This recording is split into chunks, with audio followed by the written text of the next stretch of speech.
Hi guys, last video में हमने discuss किया था रेट ऑफ रिएक्शन के बारे में। एवरेज रेट ऑफ रिएक्शन क्या होता है, इंस्टेंटेनियस रेट ऑफ रिएक्शन क्या होता है, या रेट लॉ एक्सप्रेशन क्या होता है। और आज की इस वीडियो में हम पर्टिकुलरली डिस्कस करेंगे कौन कौन से फैक्टर हैं जो रेट ऑफ रिएक्शन को अफेक्ट करते हैं, मतलब जिनके कम या ज्यादा होने से रेट ऑफ रिएक्शन पे असर पड़ता है। तो उन सब फैक्टर्स के बारे में हम बात करेंगे।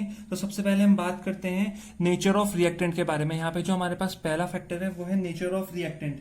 अब नेचर ऑफ रिएक्टेंट को हम कैसे डिफाइन कर सकते हैं, तो इसे हम दो पार्ट में पढ़ेंगे। एक हम पढ़ेंगे फिजिकल नेचर के बारे में और दूसरा हम पढ़ेंगे केमिकल नेचर के बारे में।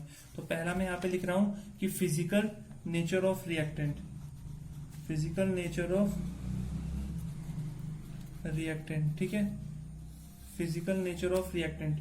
तो यहाँ पे अगर हम बात करें, दो तरह के रिएक्टेंट होते हैं हमारे पास।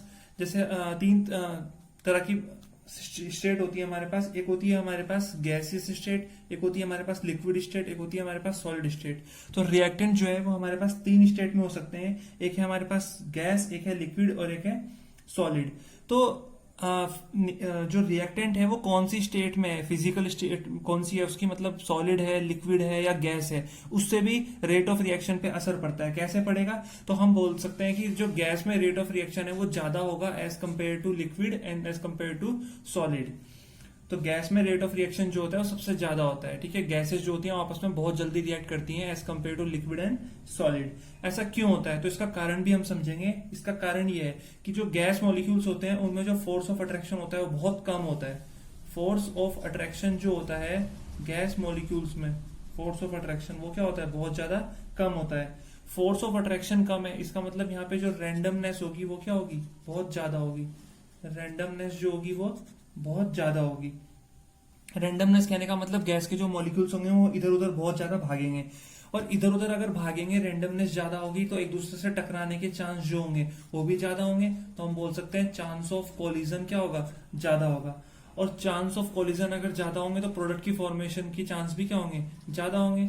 तो फॉर्मेशन ऑफ प्रोडक्ट के चांस क्या होंगे, ज्यादा होंगे। और फॉर्मेशन ऑफ प्रोडक्ट के अगर चांस ज्यादा होंगे तो रेट ऑफ रिएक्शन भी क्या होगा, रेट ऑफ रिएक्शन भी ज्यादा होगा।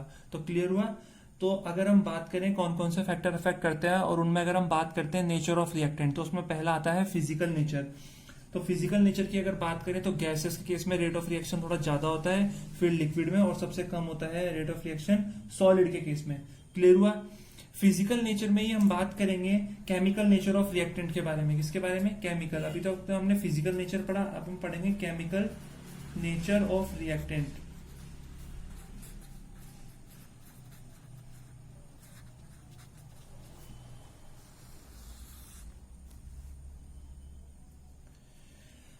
देखो, अगर हम बात करें तो किसी भी रिएक्शन को प्रोसीड फॉरवर्ड करने के लिए, आगे फॉरवर्ड प्रोसीड करने के लिए, आगे बढ़ने के लिए एक एनर्जी की रिक्वायरमेंट होती है, एक थ्रेशोल्ड एनर्जी की रिक्वायरमेंट होती है, ठीक है। अब मान लीजिए हमारे पास दो रिएक्टेंट है, हमारे पास दो रिएक्टेंट है। एक रिएक्टेंट है हमारे पास ए और एक रिएक्टेंट है हमारे पास बी। इन दोनों को ही अगर प्रोडक्ट की फॉर्मेशन करनी है तो ए को भी इतनी एनर्जी की रिक्वायरमेंट है और बी को भी पर्टिकुलरली इतनी एनर्जी की रिक्वायरमेंट है। लेकिन ए की जो सेल्फ एनर्जी है वो ज्यादा है, ए की सेल्फ एनर्जी क्या है, ज्यादा है, और बी की सेल्फ एनर्जी जो है वो कम है। सेल्फ एनर्जी क्या है, बी की कम है। एग्जांपल के तौर पे समझेंगे, ए की सेल्फ एनर्जी ज्यादा है और ये इसकी थ्रेशोल्ड एनर्जी है, मतलब मिनिमम इतनी अमाउंट ऑफ एनर्जी तो रिक्वायर्ड है ही ए और बी को प्रोडक्ट की फॉर्मेशन करने के लिए। तो ए के पास सेल्फ एनर्जी इतनी है तो ये इतनी, इसको क्या रिक्वायर्ड है, एक्टिवेशन एनर्जी की जरूरत है। समझ में आया। लेकिन बी की सेल्फ एनर्जी कम है तो इसकी एक्टिवेशन एनर्जी की वैल्यू क्या होगी, ज्यादा होगी। तो हम कह सकते हैं रेट ऑफ रिएक्शन किसका ज्यादा होगा, जिसकी सेल्फ एनर्जी क्या होगी, ज्यादा होगी। या हम बोल सकते हैं केमिकल नेचर में कि जिसकी एक्टिवेशन एनर्जी कम होगी ना, उसका रेट ऑफ रिएक्शन क्या होगा, ज्यादा। क्योंकि उसकी एक्टिवेशन एनर्जी कम होने का मतलब क्या है, उसकी सेल्फ एनर्जी जो होगी, वो खुद की जो एनर्जी होगी वो ज्यादा होगी। तो खुद की एनर्जी अगर ज्यादा होगी तो रेट ऑफ रिएक्शन क्या होगा, ज्यादा होगा। तो रिएक्टेंट हैविंग, हम क्या बोलेंगे इसमें कि रिएक्टेंट हैविंग, ठीक है, हम बोल सकते हैं इसमें reactant having lower activation energy, having low activation energy को ई से नोट कर दिया, having low activation energy have greater rate of reaction. क्यों, क्योंकि अगर एक्टिवेशन एनर्जी जो है वो कम है तो सेल्फ एनर्जी क्या होगी, सेल्फ एनर्जी ज्यादा होगी। तो इस तरह से हमें ध्यान देना है, ठीक है, केमिकल नेचर। सेकंड हम बात करते हैं कौन कौन से फैक्टर अफेक्ट करेंगे, उसमें हम सेकंड बात करते हैं कंसंट्रेशन की, कंसंट्रेशन ऑफ रिएक्टेंट के बारे में, ठीक है। सेकंड फैक्टर जो हमारा है वो है कंसंट्रेशन ऑफ रिएक्टेंट। रिएक्टेंट की कितनी अमाउंट प्रेजेंट है इस पे भी डिपेंड करता है। तो जैसा कि लॉ ऑफ मास एक्शन हमने पढ़ा था रेट लॉ एक्सप्रेशन में, लॉ ऑफ मास एक्शन क्या बोलता है कि जो रेट ऑफ रिएक्शन होता है वो डायरेक्टली प्रोपोर्शनल होता है। जैसे कोई रिएक्शन है ए प्लस बी गिव्स पी, कोई रिएक्शन है ए प्लस बी गिव्स पी, तो ए और बी क्या है यहाँ पे, रिएक्टेंट है। तो लॉ ऑफ मास एक्शन बोलता है कि जो रेट ऑफ रिएक्शन होता है वो डायरेक्टली प्रोपोर्शनल होता है रिएक्टेंट की कंसंट्रेशन की, ठीक है। तो ए की कंसंट्रेशन जितनी ज्यादा होगी या बी की कंसंट्रेशन जितनी ज्यादा होगी, रेट ऑफ रिएक्शन क्या होगा, उतना ही ज्यादा होगा। तो ध्यान रखना है जो रेट ऑफ रिएक्शन होता है वो कंसंट्रेशन के डायरेक्टली प्रोपोर्शनल होता है, ठीक है। तो अगर कंसंट्रेशन ऑफ रिएक्टेंट, यहां पे लिख रहा हूं कंसंट्रेशन ऑफ रिएक्टेंट अगर ज्यादा होगी तो रेट ऑफ रिएक्शन भी क्या होगा, रेट ऑफ रिएक्शन भी ज्यादा होगा। तो अगला फैक्टर ये ध्यान में रखना है, ठीक है। थर्ड हम बात करते हैं प्रेशर की, कि प्रेशर का क्या रोल है रेट ऑफ रिएक्शन को कम या ज्यादा करने में। तो प्रेशर की जब हम बात करेंगे तो हम बोल सकते हैं कि सॉलिड और लिक्विड में तो प्रेशर का जो इफेक्ट होता है, effect of pressure in solid and liquid, solid और लिक्विड में प्रेशर का जो इफेक्ट होता है वो क्या होता है, नेग्लेक्जिबल होता है लगभग। सॉलिड और लिक्विड में कोई असर नहीं पड़ता है प्रेशर का। लेकिन गैस के केस में प्रेशर का बहुत इफेक्ट होता है, ठीक है। मान लीजिए एक कंटेनर है, ठीक है, इसमें ये इसका पिस्टन है, ये इसका पिस्टन है और यहाँ पे बहुत सारे मॉलिक्यूल्स हैं, क्लियर हुआ। तो अब मैंने क्या किया, इस कंटेनर, इस पिस्टन पे जो है प्रेशर अप्लाई करना शुरू किया। जैसे ही मैं इस पे प्रेशर अप्लाई करूंगा, जैसे ही मैं इस पिस्टन पे प्रेशर अप्लाई करूंगा तो ये पिस्टन क्या करेगा, अंदर की तरफ मूव करना शुरू करेगा। मान लीजिए पिस्टन जो था वो यहाँ पे था और ये मूव करते करते यहाँ पे पहुंच गया। तो अब गैस के मॉलिक्यूल्स पास पास आ गए ना, पहले उतने ही मॉलिक्यूल्स ज्यादा स्पेस में थे, अब उतने ही मॉलिक्यूल्स गैस के कम स्पेस में आ गए।